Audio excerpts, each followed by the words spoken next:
Joining us right now to talk all about it, Stef Kight, Axios political reporter. Good morning to you. I think Robert and I were saying that we tried to listen. I got on and listened for about an hour, maybe an hour and a half.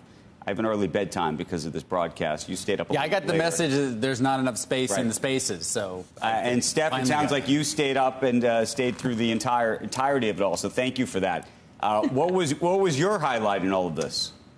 Yeah, I also had trouble getting on initially and did end up sticking around and hearing the lengthy conversation. I think it went more than 2 hours. It was, a pretty long conversation, chat, as both of them described it.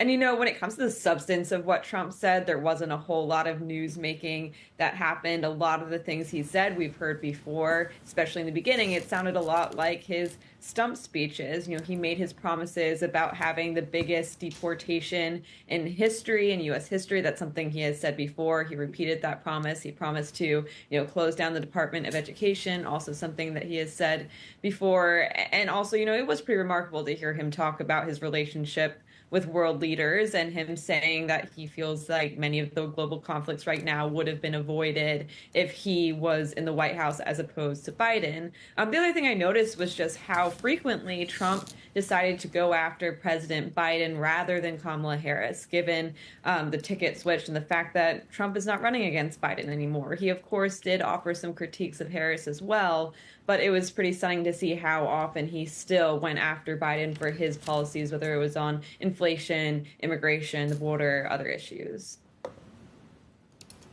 Was there anything on the economy? I mean, the thing that I kept listening for was sort of true policy stuff. I don't know if you heard anything, Robert. Well, I was, you know me, I'm obsessed with taxes, so I was waiting. I thought there'd be a lot of discussion given how much, Elon Musk paid $11 billion in taxes that 1 year. I thought there'd be discussion of taxes, the economy. There wasn't much.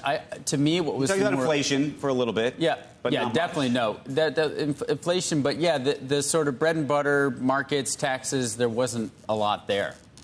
Yeah, there's really just kind of a brief conversation. Trump touched on taxes. Of course, he touted his tax cuts from his first term, tax cuts that are, set to expire next year. So there is a brief conversation. He promised, tax cuts for middle class Americans as well. But you're right, there wasn't much focus on that. There's a lot of discussion around regulation, government regulations, deregulating, as well as just cutting spending. That was something that Musk continued to try to get Trump to talk about, how he plans to cut government spending. But we didn't really get a lot of meat out of that conversation.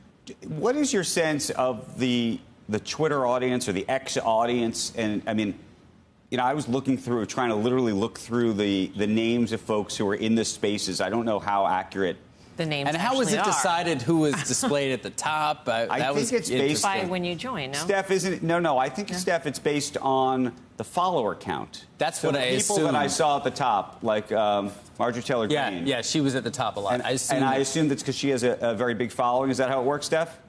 I believe that's how it works. To be quite honest, I'm not exactly sure how they decide which kind of profiles get pinned at the top. But, it was certainly lots of people were watching. Even at the end, it, showed that there were more than 1 million people listening in. And that's something that Trump himself, of course, like to make note of. We know that he cares a lot about crowd size. We know that he's been very bothered by the amount of attention Kamala Harris has been getting recently. Her campaign has had a lot of these, Zoom calls, and they've touted the number of people who were joining those. And, putting this into the context of that, this is just another example of Trump trying to kind of turn the conversation back to him. He's been very frustrated. There's been a lot of reporting that he has been irritated by the amount of attention that the Kamala Harris ticket has been getting recently. He's frustrated by the crowd sizes. And so, it was notable to me, given all that, how often he pointed out all of the listeners who were tuning in. What did you make? I don't know if you saw, there was a quote that Harris's spokesperson gave to the Wall Street Journal. May have given it out to other media as well. But it effectively attacked Elon Musk directly, which I thought was somewhat surprising. I know that the relationship between the Biden administration, obviously, and Elon Musk has been frosty for lots of reasons, which we've talked about ad nauseum on this broadcast before. But the quote that the Harris spokesman gave said, Trump's entire campaign is in service of people like Elon Musk and himself, self-obsessed rich guys who will sell out the middle class and who cannot run a live stream in the year 2024. I actually was, that's much more sort of fighting words than you usually hear from at least historically, from the Biden campaign.